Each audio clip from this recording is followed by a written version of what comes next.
Hi, Candy.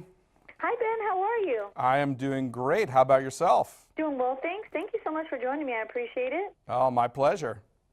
Can you tell us about the Play Through the Pain survey? Yeah, the Play Through the Pain survey gave us some pretty awesome insights into what people are really up to these days. And, what we found is that 80% of all the people surveyed are doing some sort of exercise at least one day a week, which obviously is great. We love people getting up off that couch and being active and trying to take care of themselves.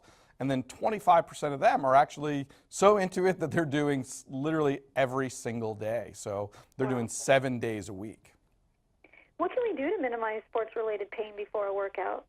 Yeah, I think the two most important things to think about before your workout, number one is your nutrition, right? Because our nutrition gives us the energy to do our workout, and then the nutrients to recover from that workout. So, good nutrition from an exercise perspective is pretty simple. We need to be well hydrated, water, water, water, and then we need to eat a balanced meal. Obviously, nutrition is always a big topic on, various shows and magazines and you name it, discussing it. But to me, it's pretty simple. We need to have a balanced meal. And all that means to me is some good complex carbohydrates, brown rice, quinoa, potato, you name it, that kind of stuff, mixed with some protein and some healthy, good fats. Now people are talking about all the health benefits of good fats, things like avocado, olive oil, nuts, and seeds. Those are great before our workout. And then we obviously have to prepare and warm up for the workout or the exercises we're going to be doing. You can't, sit in your car with cold muscles for 30 minutes and just jump up and get after it. So we got to increase that temperature of the muscles, right? So what that means is, like,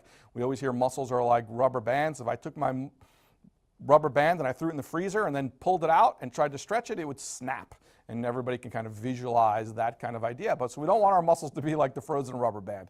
We want to warm them up. It would be like taking that rubber band and just stretching it gently, getting it loosened up and warmed up so it can shoot as far as it can. So I warm up the temperature of the tissues, and then I go through my stretching program because it'll be much more receptive to the stretches that I'm doing. Then I'm ready to go into my workout. And after a strenuous workout, what are your recovery tips and tools, especially if we do end up injuring ourselves? Yeah, so if you have any kind of serious injury, obviously we need to go seek professional medical advice.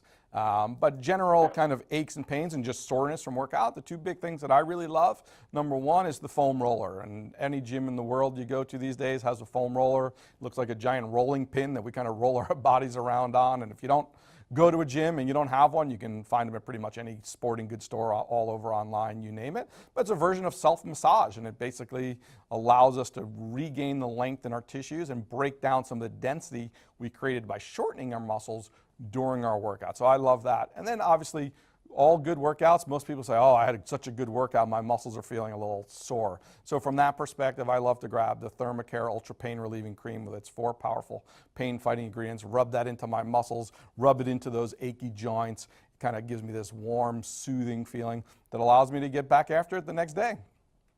And with the holidays quickly approaching and the New Year less than 2 months away, many people are looking to get into shape. Do you have any advice for beginners or those who haven't worked out in a while and looking to start a new routine?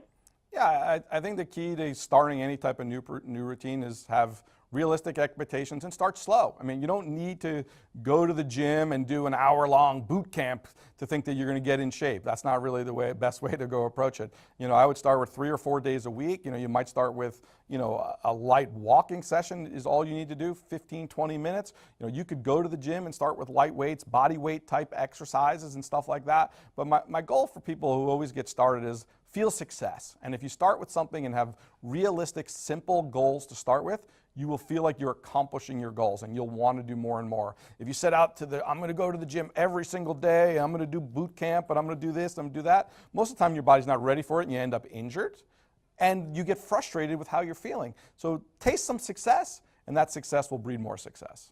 Absolutely. And do you have any additional tips or information you'd like to share with us? Yeah, if you want to get more information, just go to thermacare.com. Well, thank you so much, Ben. I appreciate it. Have a great afternoon. Yep, thank you, Candy.